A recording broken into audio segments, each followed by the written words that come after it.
Hi, I'm Sean Blackman from the Sunshine Coast Fire, and this is the Hyundai Queensland State League. Welcome to the Hyundai Queensland State League Highlights Show, brought to you by Hyundai, Red Rooster and Football Queensland.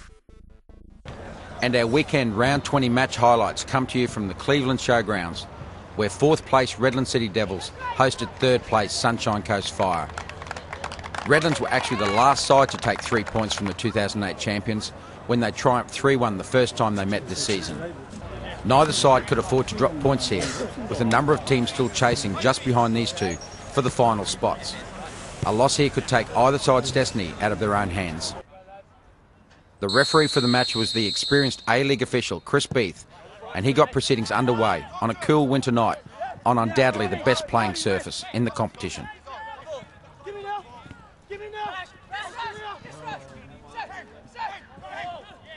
Redlands looked to attack through midfield and spreading the ball to the wings early on, trying to get space in behind the Sunny Coast defence. However, in the 6th minute, they lost possession, and it was Tyson Holmes who drove forward for the Fire.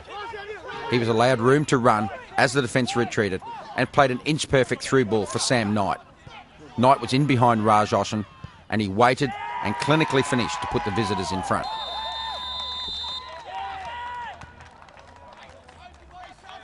A superb pass from Holmes, and then a great left foot finish over the advancing Andrew Ralph.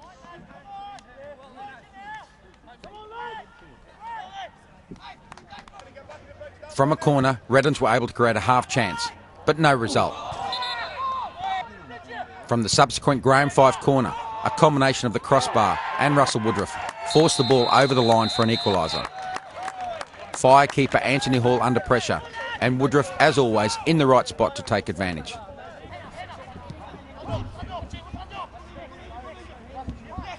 Sunny Coast were able to get the ball forward, and under pressure, the Redlands defence conceded a corner. The corner was hit along the ground, and an alert Greg Hensley was first to the ball, striking perfectly past the lone defender on the line.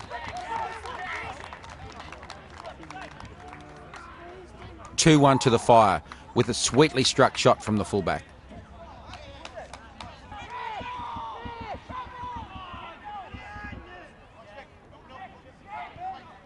Tyson Holmes was his usual industrious self in the Fire's midfield, and his high cross was aimed at Sean Blackman, but Ralph able to get higher to save.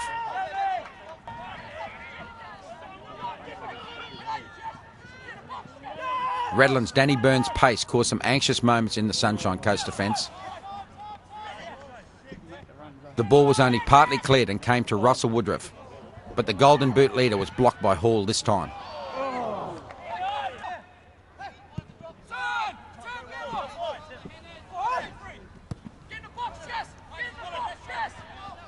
Redlands were prepared to test out the Coast keeper. Firstly, Graham Fife tested him out under the high ball. Then Danny Byrne did likewise, but no result.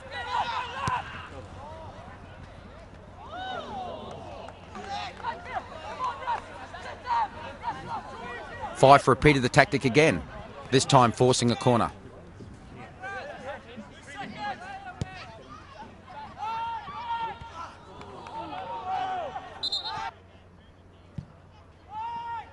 From the corner, Fife's shot was headed over by Michael Listella. On half-time, Redlands tried to close down an attack on the edge of the penalty area, and a defender was deemed to have handled the ball. However, the free kick from Chris Davies was well wide, and the teams went to half-time, 2-1 to the Sunshine Coast. The second half got underway with both sides still looking for full points. Craig Hawkins was working well in tandem with Tyson Holmes and always looked dangerous.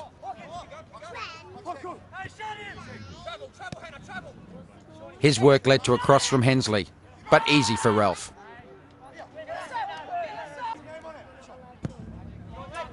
Hawkins also benefited from a Blackman flick on, but couldn't get a shot away.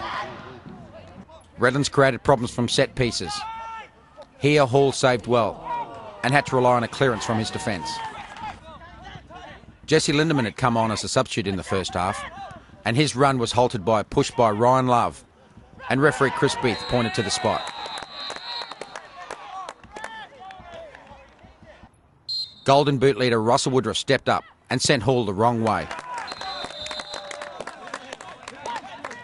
Woodruff held his nerve there and brought his side back level. 20 goals now for him this season. Sunshine Coast looked to hit back immediately.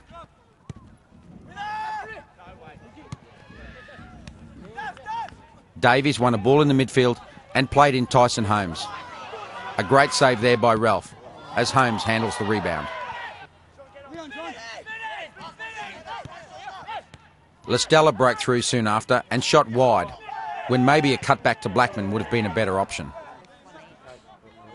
Then, with only minutes remaining, a Redlands throw-in deep in their defensive third was played back towards their own goal.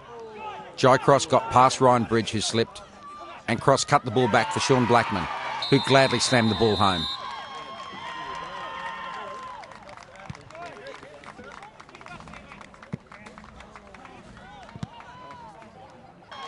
Bridge hesitated. Cross pounced and retained his composure to set up for a grateful Blackman for a most valuable goal.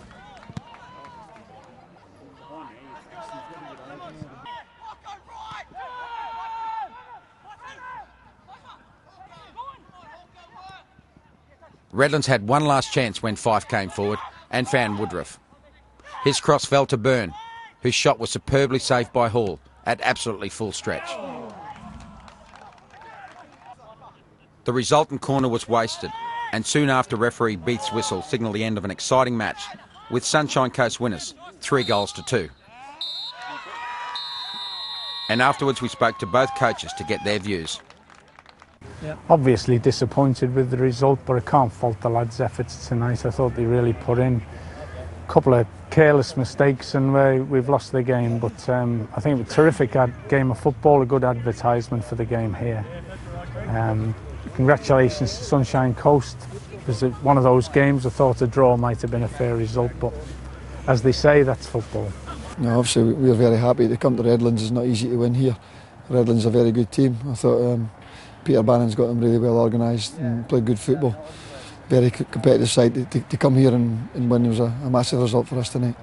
And your side have now gone 10 games without losing. Obviously put yourself in third place and probably a crack at the finals, so looking forward to the next few weeks. It's a big effort considering where we was early in the season. I just said earlier on, I actually think it's a bigger achievement than last season. Last season we won the double and we got every break under the sun and things were sort of, we didn't have to dig in, but we were under pressure this year and we were third bottom.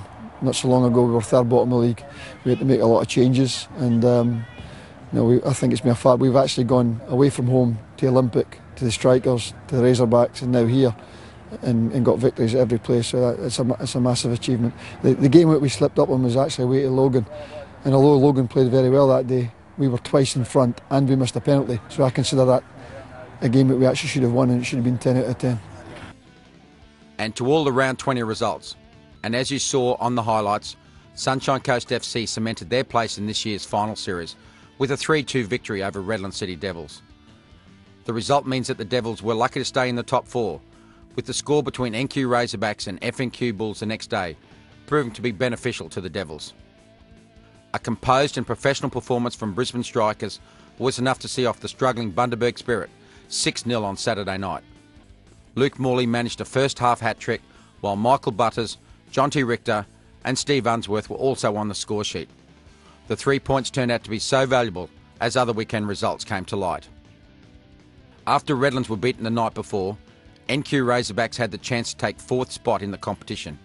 However, Razorbacks missed a number of chances, and in the end it was the Bulls' George Karoma who found the back of the net first. Bulls found their momentum and continued to press the home side, scoring another 2 in the second half, both through substitute David Ruiz. Razorbacks' lone goal came late from Chris Goldsworthy. Another impressive performance between the sticks from Bulls keeper Daniel Wildsmith.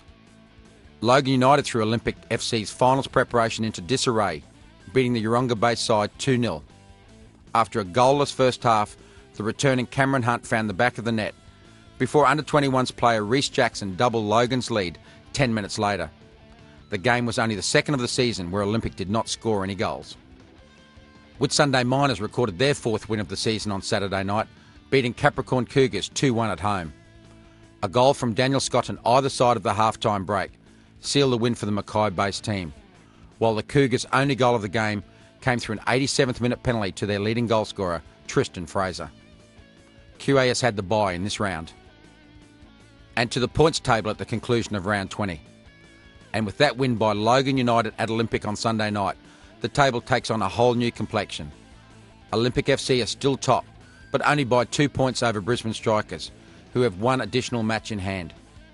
This weekend's matches could decide the 2009 winners, or it could go down to the very last round.